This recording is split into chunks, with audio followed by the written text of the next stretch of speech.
नमस्कार, देश की बात में हाजिर हैं। त्योहारों का मौसम में बढ़ती महंगाई ने उत्साह को कुछ फीका कर दिया है। सरसों का तेल 1 किलो जो है वो 200 रुपए के करीब पहुंच रहा है, तो सब्जियों के दाम ऊंचाइयों को छू रहे हैं। अब उत्तर प्रदेश से खबर आई है कि गैस के दाम 4 दिनों में 226 रुपए बढ़ गए हैं। कमर्शियल गैस के इतने दाम बढ़ने से दीपावली के दिनों में छोटे कारोबारियों को झटका लगा है। कोरोना की मार से उबर रहे इन कारोबारियों की दीपावली के अवसर पर कुछ कमाई की इच्छा रही होगी, लेकिन पिछले 2 सालों में इतनी तीव्र बढ़ोतरी से वे अब परेशान हैं। उत्तर प्रदेश में चुनाव करीब 6 महीने में होने वाले हैं और ऐसे में विपक्ष बढ़ती महंगाई को बड़ा चुनावी मुद्दा बना रहा है।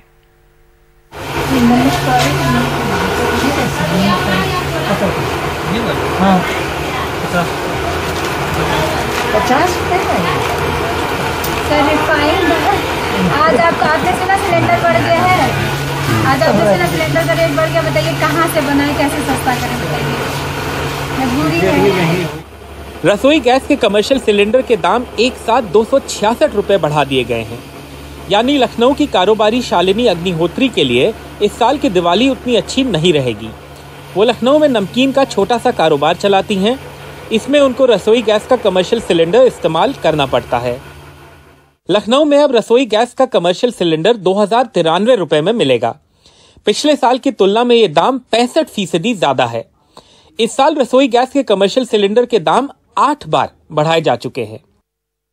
शालिनी का कहना है कि मुनाफा साल भर में घटकर आधा रह गया है, क्योंकि गैस के साथ ही खाने के तेल के दाम भी बहुत बढ़ गए हैं और अब फिर से दामों में बढ़ोतरी ने कमर ही तोड़ दी है। फ़र्क तो बहुत ज़्यादा पड़ेगा, क्योंकि हम लोग अचानक सरकार की तरह तो किसी चीज़ पे रेट बढ़ा नहीं सकते, कस्टमर नहीं आएगा। और दूसरी चीज़ ये है कि साल भर में सिलेंडर मेरी समझ से 700 रुपये तक तो ऊपर पहुँच ही गया कॉमर्शियल। एक और वर्ग जिसको काफ़ी घाटा झेलना पड़ेगा वो ये छोटी मिठाई की दुकानें हैं, जिन्होंने ये उम्मीद की थी कि दिवाली के समय थोड़ा मुनाफा कमाएंगे, लेकिन अब ऐसा नहीं लगता है। आपका नाम क्या है? पंकज गुप्ता। पंकज जी, कितने साल से मिठाई दुकान आप लोग चला रहे हैं? हम लोग की 80 साल पुरानी दुकान है। 80 साल पुरानी, मतलब आपके पिताजी भी यही काम करते थे। ये बताइए पंकज जी, आपने तो सुना ही होगा कि 266 रुपये आपके कमर्शियल एलपीजी के दाम बढ़े हैं। आपके बिजनेस पे सर दिवाली के टाइम पे क्या फ़र्क पड़ेगा? या इतने टाइम की महंगाई की वजह से हम लोग कुछ नहीं कर पा रहे हैं। समझ में नहीं आ रहा करे तो करे क्या, कस्टमर को कैसे दें, कैसे क्या करें। उत्तर प्रदेश में जल्द ही विधानसभा चुनाव होने हैं। विपक्ष के नेता महंगाई को बड़ा मुद्दा बनाना चाहते हैं। समाजवादी पार्टी के प्रमुख अखिलेश यादव ने ट्वीट करके ये कहा कि रसोई गैस के कमर्शियल सिलेंडर के बढ़े हुए दाम व्यापारी वर्ग को बीजेपी की ओर से घातक तोहफा है। यूपी के उप मुख्यमंत्री केशव मौर्य से जब हमारे साथी मोहम्मद अदनान ने इस बारे में पूछा तो देखिए उन्होंने क्या कहा। सर, आज जो है एलपीजी सिलेंडर के दाम बढ़े हैं। सर, आज फिर एलपीजी सिलेंडर। उत्तर प्रदेश के उप मुख्यमंत्री की इस प्रतिक्रिया को लेकर विपक्ष का दावा है कि बढ़ती कीमतों को लेकर बीजेपी को विरोध का सामना करना पड़ रहा है। हापुड़ में मोहम्मद अदनान और कैमरा पर्सन विनीत कुमार के साथ आलोक पांडे, एनडीटीवी इंडिया। तो एक तरफ बढ़ती महंगाई और उससे पहले कोरोना की मार ने अर्थव्यवस्था को झकझोर कर रख दिया था, लेकिन दीपावली के इन दिनों में आस लगाए छोटे छोटे उद्योग खड़े होने की कोशिश में हैं। गाजियाबाद के इंडस्ट्रियल एरिया के छोटे उद्योग अनेकों चुनौतियों से जूझ रहे हैं। एक ग्राउंड रिपोर्ट।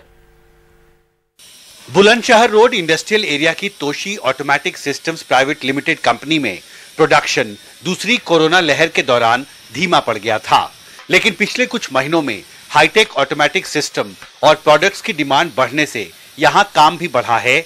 वर्करों की संख्या भी जून के मुकाबले करीब 50% ज्यादा है। तोशी ऑटोमेटिक सिस्टम्स की इस फैक्ट्री में हाईटेक ऑटोमेटिक सिस्टम्स बनते हैं। पिछले कुछ महीनों में हाईटेक प्रोडक्ट्स की डिमांड बढ़ी है, लेकिन साथ ही इस दौरान जो कमोडिटी प्राइसेस हैं स्टील की, लोहा की और एल्यूमिनियम की, वो भी काफी बढ़ी है, जिस वजह से इस फैक्ट्री का जो इनपुट कॉस्ट है वो भी तेजी से बढ़ता जा रहा है। इम्प्रूवमेंट तो बहुत ज़्यादा है, क्योंकि सेंटिमेंट्स बहुत पॉजिटिव हैं। अभी भी हम अपनी प्रोडक्शन को पूरी तरीके से अचीव नहीं कर पा रहे हैं, क्योंकि चैलेंजेस मैन पावर के नहीं हैं, चैलेंजेस हैं प्राइस एस्केलेशन रॉ मटेरियल के, जैसे स्टील है, केमिकल्स हैं, मतलब नॉर्मली बहुत सारी चीज़ें जो हमारे इनपुट मटेरियल में आती हैं, सबके प्राइसिंग 20% से लेकर 40% तक बढ़ रहे हैं, बढ़ चुके हैं। तो इतनी ज़बरदस्त प्राइस एस्केलेशन और इनस्टेबिलिटी ने हमें बांध रखा है। संजीव सचदेव कहते हैं कि कोविड से पहले और कोविड के बाद कारोबार में सब कुछ बदल गया है। पहले क्रेडिट पर माल मिलता था, अब महंगाई की वजह से वेंडर पहले कैश मांगते हैं। कमोडिटीज के दाम डॉलर और यूरो की तरह बदल जाते हैं। पहले आपको क्रेडिट पे माल मिलता था, आप क्रेडिट पे काम कर लेते थे। अब जब रॉ मटेरियल के प्राइसेस रोज़ ऐसे बढ़ रहे हैं जैसे डॉलर और यूरो के प्राइस बढ़ रहे हैं। आज अगर मैं किसी वेंडर से 1 महीने के क्रेडिट पे माल लेता हूँ और पता लगता है 1 महीने में 15% तो रेट ही बढ़ गया, तो वेंडर कहता है भाई साहब मैं आपको उधार में देकर नुकसान में हूँ, इसलिए आप मुझे आज पैसा दो। बुलंदशहर रोड इंडस्ट्रियल एरिया में काम करने वाले मजदूर कहते हैं कि पिछले कुछ महीनों में काम के मौके बढ़े जरूर हैं, लेकिन रोजगार में तो कोरोना से पहले के मुकाबले सिर्फ 50% तक ही सुधार हो पाया है। मजदूरी भी घट गई है। इस बार तो काफी चेंज हुआ है, लेकिन पहले की तरह नहीं है। फिर भी चेंजिंग में काफी आया है। अभी क्या है कि जितना लोगों को जरूरत है उतने ही लोगों को रख पाते हैं, बाकी लोगों को तो रखते नहीं है। कुछ काम ऐसे हैं कि जो पहले थे अब नहीं है। जैसे पहले किसी काम को हम करते थे, मान लो 1000 रुपए में, वो 1000 में नहीं हो पा रहा, अब कम मिल रहे हैं उसके पैसे। तो ये थोड़ा फर्क है वैसे, और जो चल रहे हैं वो चल ही रहे हैं। जाहिर है हालात कोरोना से पहले जैसे होने में अभी काफी वक्त लगेगा। कोरोना की दूसरी लहर के बाद बुलंदशहर रोड इंडस्ट्रियल एरिया में इन फैक्ट्रियों में कामकाज बढ़ा है, प्रोडक्शन के नए ऑर्डर्स आ रहे हैं, लेकिन अब भी यहाँ एमएसएमई यूनिट्स को कई मोर्चों पर चुनौतियों से जूझना पड़ रहा है। एमएसएमई यूनिट्स ये चाहती हैं कि सरकार बाजार में कमोडिटी प्राइसेस को स्थिर करने और बैंक उन्हें ज़्यादा क्रेडिट मुहैया कराएं, इसके लिए नए सिरे से पहल करें। बुलंदशहर रोड इंडस्ट्रियल एरिया से मेरे कैमरा सहयोगी सुधीश के साथ हिमांशु शेखर, एनडीटीवी इंडिया। दिए बनाने वाले कुम्हारों के घरों में इस दिवाली थोड़ी आमदनी की रोशनी पहुंची है। बीते साल की दिवाली तो इनके लिए अंधकार ही रही। नुकसान इतना बड़ा था कि इस साल बेहतर कारोबार में भी भरपाया नहीं हो पा रहा है। महंगाई ने और कमर तोड़ दी है।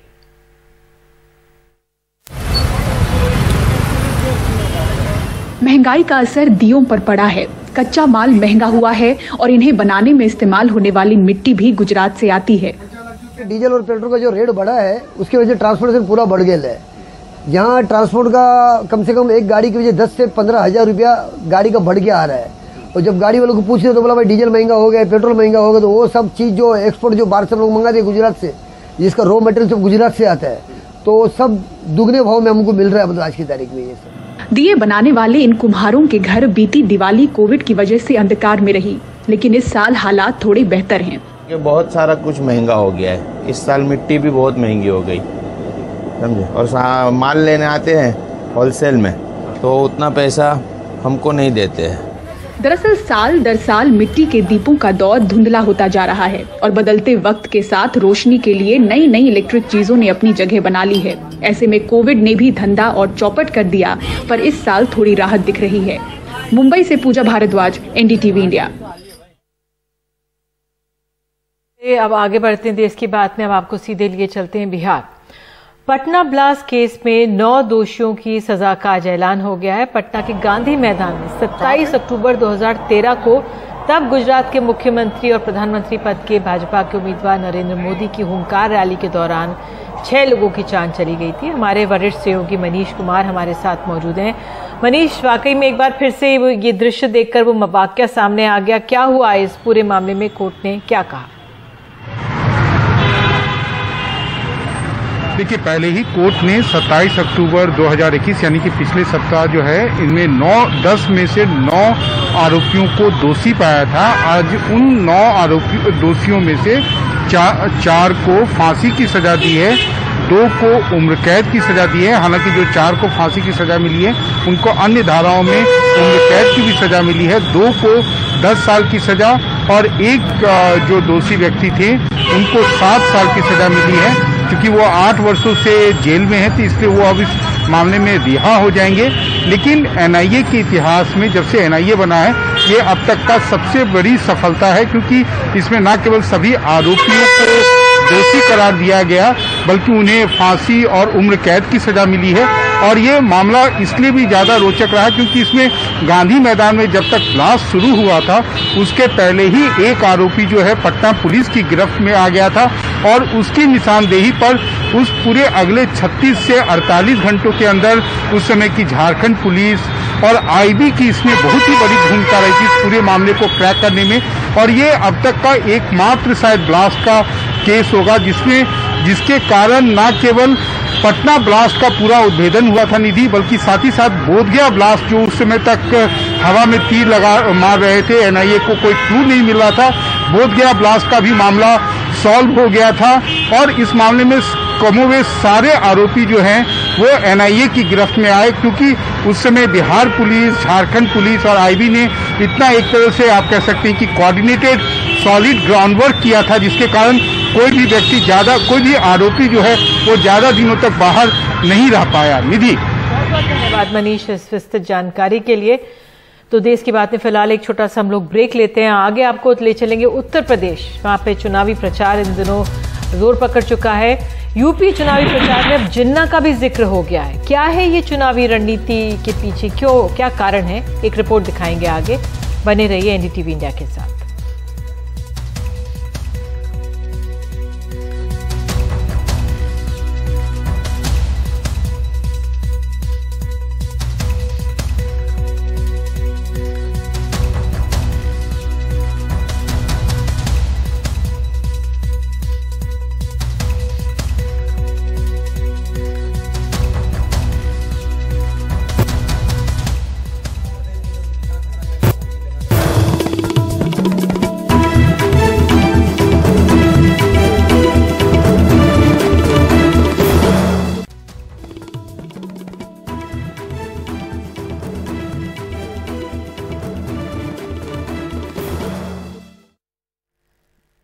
जिन्ना की मौत के 73 साल बाद अब वो यूपी के चुनाव में आ गए हैं।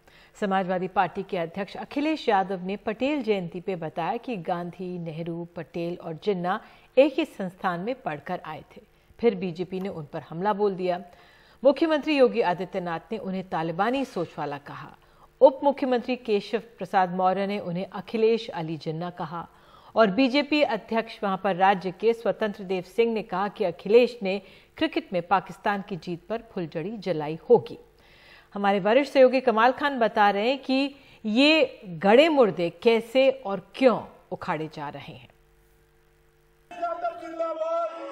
सरदार पटेल की जयंती पे समाजवादी पार्टी अध्यक्ष अखिलेश यादव ने बताया कि गांधी, नेहरू, पटेल और जिन्ना सब लंदन के एक ही संस्थान से पढ़ के आए और आजादी की जंग लड़ी। सरदार पटेल जी, राष्ट्रपिता महात्मा गांधी, जवाहरलाल नेहरू, जिन्ना एक ही संस्था में पढ़ करके बैरिस्टर बन करके आए थे। एक ही जगह पर पढ़ाई लिखाई की उन्होंने, वो बैरिस्टर बने, उन्होंने आजादी दिलाई। लंदन में 4 इंस ऑफ कोर्ट कहलाते हैं, जिनके नाम है ग्रेज इन, लिंकन्स इन, इनर टेम्पल और मिडिल टेम्पल। ये बैरिस्टर्स की पढ़ाई और ट्रेनिंग कराते हैं। यहाँ जिन्ना ने लिंकन्स इन में, गांधी ने इनर टेम्पल में, नेहरू ने इनर टेम्पल में और पटेल ने मिडिल टेम्पल में बैरिस्टर बनने के लिए कानून की पढ़ाई की थी। अखिलेश उसी का जिक्र करते हैं, लेकिन जिन्ना का नाम सुनते ही बीजेपी ने अखिलेश पे हमला बोल दिया। कल मैं समाजवादी पार्टी के राष्ट्रीय अध्यक्ष का वक्तव्य सुन रहा था। वह देश तोड़क जिन्ना से इस राष्ट्र को जोड़ने वाले सरदार वल्लभ भाई पटेल की तुलना कर रहे थे। जब उन्होंने सरदार पटेल को जिन्ना के समकक्ष रख करके देश तोड़क जिन्ना को महिमामंडित करने का प्रयास किया है। पहले सामाजिक ताने बानों को जाति के नाम पर और तमाम अन्य वादों के आधार पर तोड़ने की प्रवृत्ति, और जब अपने मंसूबों पर सफल नहीं हो रहे हैं तो महापुरुषों पर लांछन लगा करके पूरे के पूरे समाज को अपमानित करने का प्रयास हो रहा है।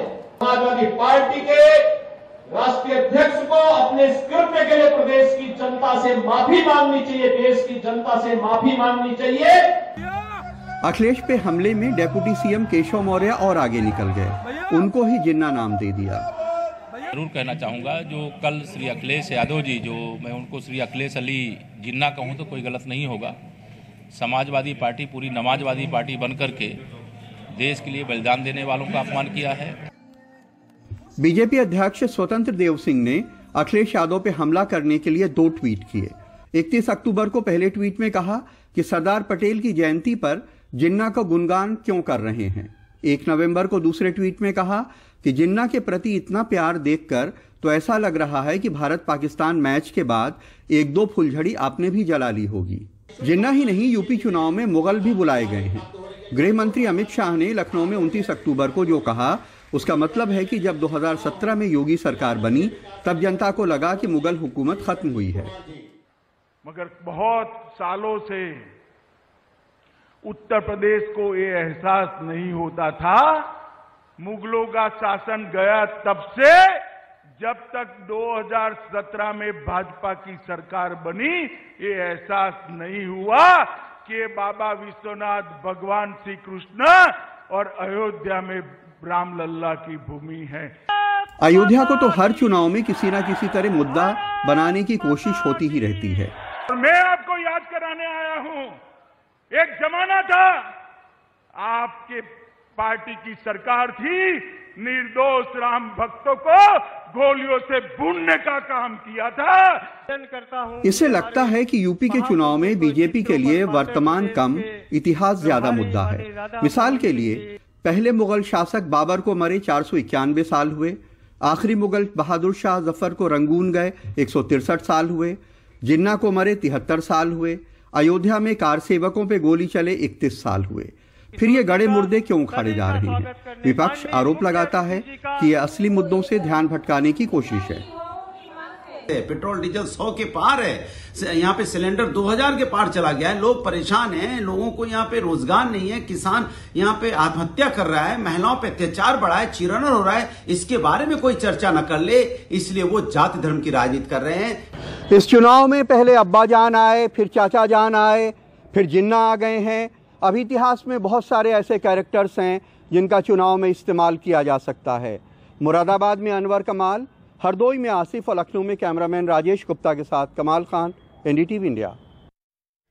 और देश की बात में अब महाराष्ट्र की राजनीति। एनसीपी नेता और महाराष्ट्र सरकार में मंत्री नवाब मलिक ने ड्रग्स मामले में देवेंद्र फडणवीस के तार उनके जोड़े हैं, तो देवेंद्र फडणवीस ने आरोपों से इनकार कर दिया है और कहा कि नवाब मलिक के अंडरवर्ल्ड कनेक्शन दिवाली के बाद उसके वो सबूत देंगे। अब उन्होंने एक फुलझड़ी जलाई है तो बम तो फूटेगा और दिवाली के बाद फूटेगा। ड्रग्स मामले को लेकर शुरू हुआ विवाद अब नेताओं के आरोप प्रत्यारोप में तब्दील हो चुका है। अब महाराष्ट्र के पूर्व सीएम देवेंद्र फडणवीस और महाराष्ट्र के मंत्री नवाब मलिक आमने सामने हैं। नवाब मलिक ने सोमवार सुबह कुछ तस्वीरें ट्वीट की जिनमें फडणवीस की पत्नी के साथ दिख रहा शख्स उनके म्यूजिक वीडियो का फाइनेंसर जयदीप राणा है, जिस पर ड्रग्स तस्कर होने का आरोप है और वो फिलहाल जेल में है। राणा को इसी साल जून में एनसीबी ने ही गिरफ्तार किया था। मामला महाराष्ट्र में ड्रग के बड़े कारोबार का है कि देवेंद्र फडणवीस का एक वजह इसी शहर में रहता है, नीरज गुंडे, जिसको पूरी तरह से पिछली सरकार में मुख्यमंत्री निवास में एक्सेस था, मुख्यमंत्री कार्यालय में एक्सेस था और पूरी तरह से उगाई उसी के जरिए महाराष्ट्र में की जाती थी। नवाब मलिक के आरोपों पर फडणवीस ने कहा कि ये तस्वीरें 4 साल पुरानी हैं और ड्रग्स केस में शख्स का नाम आने से पहले की मीटिंग की हैं। जवाब के साथ ही पूछा कि नवाब मलिक के अंडरवर्ल्ड के साथ क्या कनेक्शन है और कहा कि इसके सबूत वो दिवाली के बाद मीडिया और एनसीपी मुखिया शरद पवार को देंगे। दिवाली हो जाने दीजिए, बम हम फोड़ेंगे। नवाब मलिक इनके अंडरवर्ल्ड के साथ क्या संबंध है, इसके सबूत मैं आपको भी दूंगा और राष्ट्रवादी कांग्रेस पार्टी के जो अध्यक्ष है श्री शरद पवार जी, इनको भी मैं वो सबूत दूंगा। नवाब मलिक ने नीरज गुंडे से फडणवीस के रिश्ते पर भी सवाल उठाए। फडणवीस ने माना कि उनके संबंध नीरज गुंडे से हैं, लेकिन कहा कि उनसे ज्यादा महाराष्ट्र के मुख्यमंत्री उद्धव ठाकरे के साथ नीरज गुंडे के संबंध हैं। इस बीच नीरज गुंडे ने ट्वीट कर नवाब मलिक के बेटे की बैंक फर्जीवाड़े के आरोपों की जांच की मांग की। जाहिर है कि ड्रग्स की जांच से निकलकर ये पूरा विवाद महाराष्ट्र की राजनीति को गरमा रहा है। मुंबई से ब्यूरो रिपोर्ट, एनडीटीवी इंडिया। और देश की बात में आगे आपको कर्नाटक ले चलेंगे। ना लगे तो कहां पर बेकार हो जाएंगे कोरोना के 5 लाख टीके।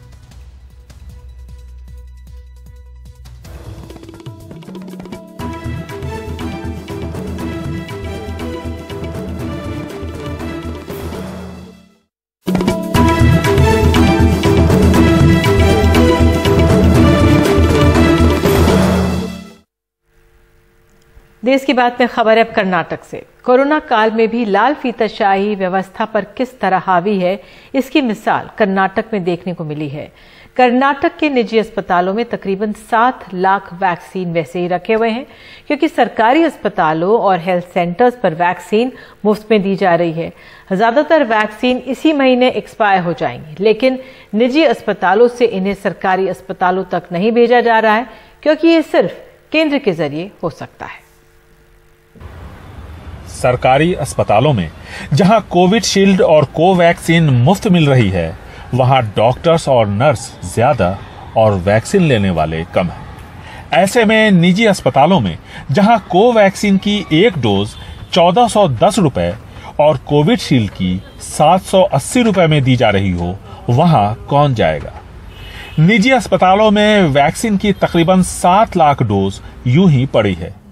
इनमें 5 लाख के आसपास कोवैक्सीन है और इनकी मियाद इसी महीने खत्म होने वाली है। Especially the government program is doing so well and they are giving free of cost. ज्यादातर वैक्सीन नवंबर में एक्सपायर होने जा रहे हैं। अब क्योंकि सरकारी अस्पतालों में आसानी से वैक्सीन उपलब्ध है, ऐसे में लोग हमारी तरफ रुख नहीं करते। Second thing, the cost of Covaxin vaccine is higher than Covishield. It's almost double. Karnataka में तकरीबन 2 करोड़ 30 लाख लोगों को वैक्सीन की दूसरी डोज लग चुकी है। इनमें से 52 लाख लोग बेंगलुरु के हैं। ऐसे में 7 लाख डोज सरकारी अस्पतालों के लिए मददगार साबित हो सकते हैं। इन वैक्सीन का क्या होगा, इस सवाल का फिलहाल मेरे पास जवाब नहीं है। सरकार से बातचीत करके हम इसका समाधान निकालेंगे। वैक्सीन के एक्सपायर होने पर निजी अस्पतालों को आर्थिक नुकसान होगा, वहीं दूसरी तरफ इससे कहीं ज्यादा नुकसान आम लोगों का होगा, क्योंकि कई जगहों पर अब भी वैक्सीन की कमी है और यहाँ लाल फीताशाही की वजह से बड़ी संख्या में वैक्सीन की डोजेस बर्बाद होने की कगार पर है। कैमरा पर्सन गोविंद मूर्ति के साथ निहाल खिदवई, एनडीटीवी इंडिया। और देश की बात में आगे, दिल्ली में डेंगू से दिल्ली वासियों की बड़ी परेशानी, अस्पतालों में हो रही है मारामारी।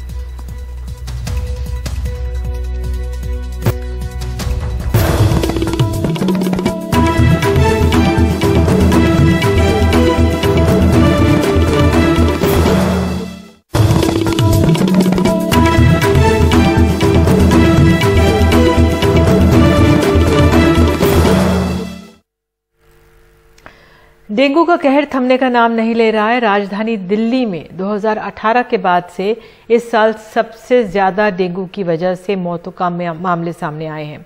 अस्पताल में जो मरीज हैं उनका हाल बेहाल है। अस्पताल डेंगू के मरीजों से अटे पड़े हैं। लगातार मामले बढ़ ही रहे हैं। इस बीच केंद्रीय स्वास्थ्य मंत्री ने दिल्ली के हालात पर समीक्षा बैठक की। दिल्ली में अब तक 1537 डेंगू के मामले सामने आए हैं। 6 मरीजों की जान गई है। इससे पहले 2016 और 2017 में 10 मरीजों, 2018 में 4, 2019 में 2 और पिछले साल 1 मरीज की जान डेंगू ने ली थी। उधर केंद्रीय स्वास्थ्य मंत्री मनसुख मांडविया ने माना कि डेंगू से मौत के बहुत सारे मामले इसलिए सामने नहीं आ पाते कि कई गरीबों की बीमारी और मौत की वजह का पता ही नहीं चलता। बैठक के बाद स्वास्थ्य मंत्रालय ने कहा कि ज्यादा मामले वाले राज्यों में विशेषज्ञों की टीम भेजी जाएगी। डेंगू के बढ़ते मामलों के मद्देनजर कोरोना के लिए बने बिस्तरों की ओर भी ध्यान देना चाहिए। हालत सुधरने में अभी वक्त लगेगा, तो एहतियात जरूरी है। नई दिल्ली से परिमल कुमार, NDTV इंडिया। और दिल्ली में आज से सभी जो क्लासेस हैं वो खुल गए हैं, स्कूल पूरी तरह से खोल दिए गए। हमारे संवाददाता शरद शर्मा की रिपोर्ट बता रही है कि 1.5 साल के लंबे अंतराल के बाद स्कूल खुलने में माता पिता और बच्चे किस तरह से खुश थे।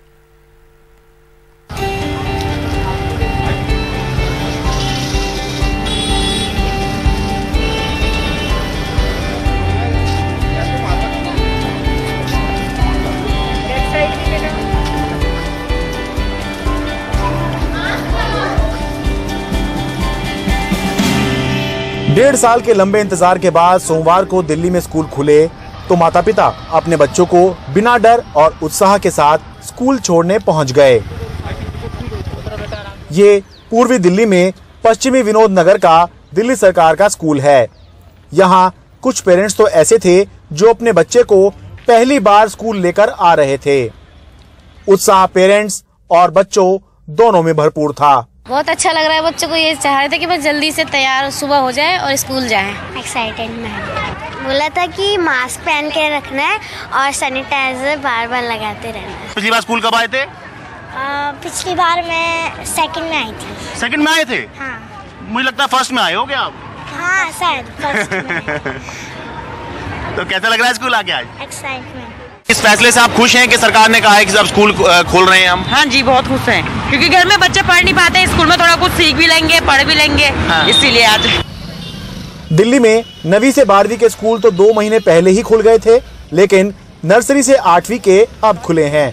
सरकार भी ये कहकर मनोबल बढ़ा रही है कि अब तक दिल्ली के स्कूलों में 2 महीनों में कोरोना संक्रमण का कोई मामला रिपोर्ट नहीं हुआ है, इसलिए पेरेंट्स को डरने की जरूरत नहीं। अभी तक 2 महीने हो गए, कोई केस रिपोर्ट नहीं हुआ है किसी भी? नहीं, पूरी दिल्ली में किसी भी स्कूल से कोई इस तरह की कोई रिपोर्ट नहीं आई। ये एक अच्छा सुखद बात है। हाँ। कि हमारे टीचर्स, हमारे बच्चे सभी कोविड प्रोटोकॉल्स का फॉलो कर रहे हैं और बहुत सेफ्टी से रह रहे हैं। दिल्ली सरकार के स्कूलों में हाजिरी अच्छी है, जबकि प्राइवेट स्कूलों में कम। इसका कारण ये भी हो सकता है कि प्राइवेट स्कूलों में पढ़ने वाले बच्चों के पेरेंट्स के पास ऑनलाइन पढ़ाई के लिए अच्छी सुविधाएं हो सकती हैं।